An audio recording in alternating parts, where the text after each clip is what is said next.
Hello, I'm Mario Toneguzzi, co-editor-in-chief of Retail Insider. My guest today is Kyla Dufresne, who is founder of Foxy Box. Thanks for joining us today, Kyla. Thanks for having me, Mario. Always a pleasure to see you. All right, wonderful. Let's talk about Foxy Box. And for those out there that don't know the brand, tell us a little bit about the brand and what you guys do. Yeah, who are we? We are Foxy Box Laser and Wax Bar. We're a hair removal concept that specializes in the art of the Brazilian. I started the brand 14 years ago now out of the dining room of my house. It was me taking customers, and then we've grown now. We started franchising the business about 6 years ago, and we've since grown to 24 locations open. Our 25th store opens next month, and we're in four provinces across Canada. Tell me, just let's go back in time. How did Sure. this all come about and why did it come about? Well, so back in 2012, I used to go see a lady out of her home for my waxing services. And back then, the waxing concept as a business wasn't around. So when I would leave my appointment, if I didn't pre-book, it was next to impossible to get an appointment with her. I had to like text or leave a voicemail. She would call back. There was no online booking. It wasn't convenient. And the only other options at that time were a high-end spa where I was going to spend over $100 in a dimly lit room with someone who Yeah. probably didn't want to be in there with me, or the back of a nail salon, which didn't have the best hygienic standards. So I realized the missing gap in the market for a fun, fast, and affordable place to get your hair removal services done. I was a bartender at the time, so I used my bartending tips to put myself through school. They showed me one Brazilian in class and sent me on my way. Fortunately for me, I'm pretty scrappy. So I figured out how to get good at Brazilians very quickly. That could have been the end of Foxy Box there. And yeah, I mean, oh my gosh, I don't know how much time we have, Mario. I could like speak about the early days for an hour. So I won't get too into the weeds, but those were really fun days for me building the business myself, hands-on in the treatment rooms, because that really built the foundation and set the tone for the brand that we've grown into now on a national level. Tell me, was it scary for you to start a business? No, I think No. that's I think I've always been a risk taker. I've always been, I guess, entrepreneurship is in my DNA. I say, my father was a hustler. He dropped out of school in grade 8 and figured out how to make money. He was a logger. When that industry went south, he made his own career path. He made like mugs and t-shirts, and in the little community that he was in, he actually made our first mugs as merch. They weren't the best quality or the cheapest, but you support your dad. Yeah. And so, I get that hustle from my dad. And my mom owned a bakery. So, Wow. my whole life, my very first job when I was 10 years old was working in her bakery. She would put me a fun, quick story for you. She would put me up front to sell coffees and muffins because I was young and cute. And I was her marketing strategy, right? They're like, you be the cash register because people will want to buy from you. And someone actually called child services on her Oh and my. said, this lady has like a kid working at the front. So she had to write a letter saying, I'm going to school. I Yeah. want to be there. I'm getting paid, like all of these things. So anyhow, entrepreneurship is in my DNA. I'm an eternal optimist. It is my downfall. I don't ever think about the what if or the bad things that could happen. I just move forward. And when things do arise, like challenges do arise, I pick myself up, we learn from them, and we move forward. So no, it Yeah. was never scary for me to just open a business. It's just in my DNA. Okay. Tell me the background around choosing the name and why. You know what? Foxy Box, I mean, it's got a double entendre, Yeah. and I always knew that was going to be our name. It's hard to remember back then, like, gosh, that was 15 years ago, and I had like three names that I had narrowed it down to, and then I would just Yeah. ask my friends which one, and everyone's like Foxy Box, you have to do Foxy Box. And so my goal, before I even started before I even went to school, when I was bartending, I had it. My mission was I'm going to start a wax bar. I'm going to call it Foxy Box. I'm going to franchise and I'm going to take over the world one box at a time. That's always been my mission. It's still my mission today. Lots of learning curves from that. I had no idea what the hell franchising actually meant when we sold our first franchise. Lots of learning from that. Again, that's like an hour keynote that I do, so I won't waste your time on that. I'll think of the whole episode. But yeah, Foxy Box has just always been that's been my mission. Now, in developing the brand and the brand image, like what do you want people to think out there, and customers to think about what Foxy Box is? What's the image you want to portray? I love that you asked that question because anyone that comes in contact with our brand, we want to leave them feeling powerful and energized. That's our mission. We always say we do hair removal, but we really are. We're not just a business that takes money to rip hair out. We really are on a mission to make people feel powerful and energized in their bodies. And so when we think about that, we really incorporate that into all of our marketing messages from anyone that experiences our brand. When you see us online to the experience you get through our stores, that's what you want to leave our end user feeling powerful and energized. And that really, I mean, when you look at our color scheme, when you enter our stores, we have, the attack of the 50-foot woman huge on our walls. Red is our primary color. So all of these things that we incorporated into our brand are meant to invoke those feelings. You guys, it seems to like to have fun too, right? Yeah, so humor is critical is one of our core values. We made it humor is critical because critical is so serious. And, we like to laugh at ourselves. We call ourselves magicians. We have fun sayings on all of the walls. And so we really think that humor is a great way to diffuse a stressful situation. Getting a Brazilian wax, especially for a first timer, can be an incredibly intimidating, scary experience for somebody. And so diffusing the situation with laughter is just the best way to do it. And also, as a franchise system, like we want to make sure that we're laughing along the way and having fun and creating that culture within our system. Yeah, can you talk just a little bit about franchising? It seems to be the way to go for a lot of businesses to scale. What's the experience been with you for you with franchising? It's been an incredible experience for us. Truly, we get to build this beautiful network of individuals who all brings something unique and awesome into a system. So we get to lean on each other. When you expand that way, you really are growing your knowledge base within an organization. We Hmm. have people of all different backgrounds. We have monthly meetings where we all bring a win, a struggle, and a great idea. And some of our best ideas come from our franchisees. We also have a franchise advisory committee. And so we really work closely with our franchisees to ensure that we're all cohesive as a unit, providing the same experience and listening to each other on how to be great partners because we are franchise partners. There's pros and cons. It depends, like every business is different.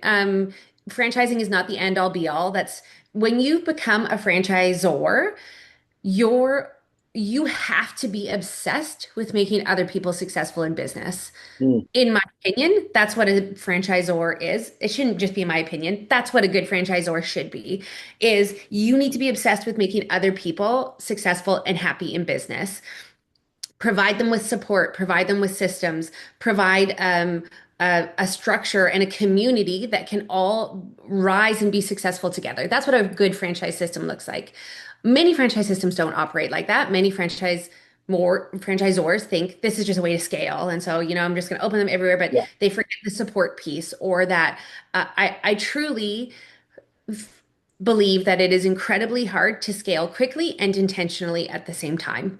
So if you're just scaling quickly, you're really going to lose that culture, that foundation, everything that makes a great ecosystem.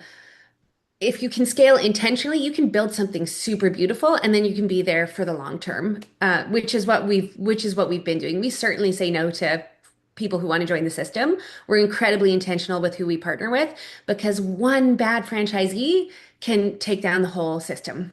Yeah, that's a good point.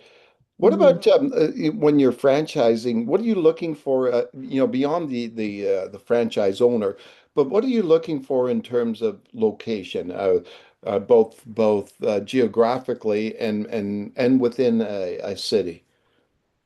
Yeah, great. When we are looking at cities, there we want to make sure that we don't have too much competition too close to us. And when I mean competition, I mean like hair removal businesses. I don't mean like a nail salon that offers waxing in the back or a med spa that Yeah. offers laser because we are different than that. So ensuring that the market can support us by not having too much competition in one area. We want to make sure that they've got the right population. With our 25th store opening next month, in our early days, we certainly have there's learning curves as you grow a system. You don't know what you don't know until you know. And so certainly we've got some locations in smaller markets that maybe we wouldn't replicate again. There's pros and cons to small markets, which are lease rates can be incredibly affordable. But some challenges are finding staff in smaller communities could be more challenging. And then just having the population to support that business, you're not going to see the growth that you would get in a more high density or larger area. So for us, we really look at populations around 90,000. And so when we're looking at big cities, Calgary, Toronto, Vancouver, that's the density that we want to sell as a territory. So 90,000 population density. Sometimes that 90,000 will be an entire city, right? We might sell all of Kamloops, for example, is its own territory. I think their population is 90 to 110,000, something like that. So the territories will look different depending on, but Yeah. population is incredibly important. And then your neighbors, when you're looking at an actual physical location, it's really critical to find complementary businesses as well. Mm. For us, I mean, we just opened a store right across from an Anytime Fitness.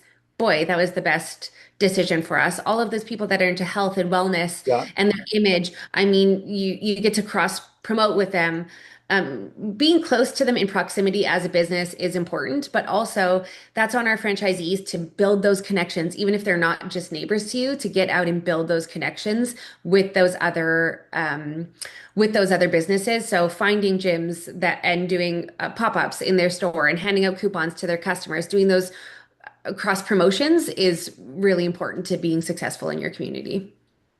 When you look into the future, like what's the potential for you in terms of growth of how many of these you could have? My North Star is 150 locations. That's what I'd like to get it to. It is totally possible to get there.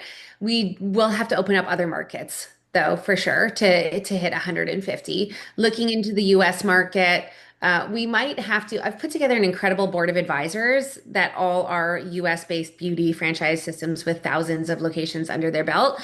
And so when we are looking at US, it's going to take some strategy. It is different as far as franchise law in each state is different, as well as our concept is different in each state. So there's going to take a lot of planning to kind of before executing over there. But when we're thinking about our growth expansions, we think international for sure. I want Foxy Box to be felt around the world. We have our trademarks in Australia, UK, and the US. And UK is actually one that we have our sights on because we really see a huge opportunity over there. As far as our business model, there's not as many roadblocks as, say, even though US is geographically closer to us, there is a lot more logistical hurdles, if you will, to look at when we go to the US. But if we look at places like Europe, there's a lot more similarities as far as regulations with hair removal, and our business model really hasn't been done Hmm. in the UK yet. And so we have been chatting with someone for the last year that hopefully will come to fruition at some point to bring our brand over to the UK.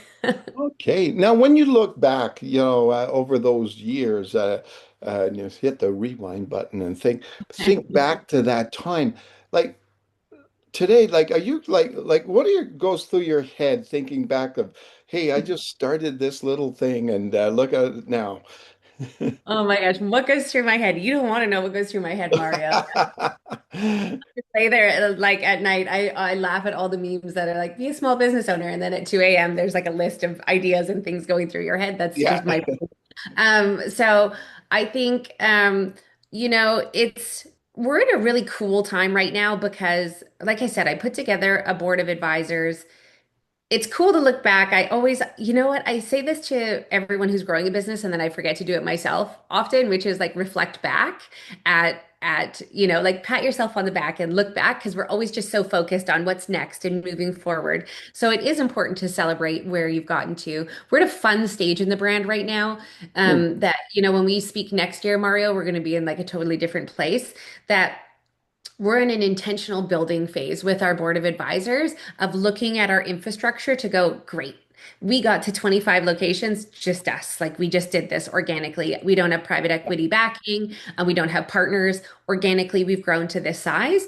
And so now, what do we get to do to help grow us to the next phase? So this year has really been about rebranding. We're looking at our brand and doing a refresh, Hmm. which I'm super excited about, a new look, a new feel of the brand, and building out a product line, looking at all of these things to help build the infrastructure, and then also our team, which is right now we're bringing in people with experience that have been, my team, my little team has been with me since three locations. And so now that we're at this size, we get to look externally to go, who do we get to add to support an organization this size, that's going to really benefit the system? So lots of cool and fun. A lot of work this year is going into the infrastructure of the company, which I'm really excited.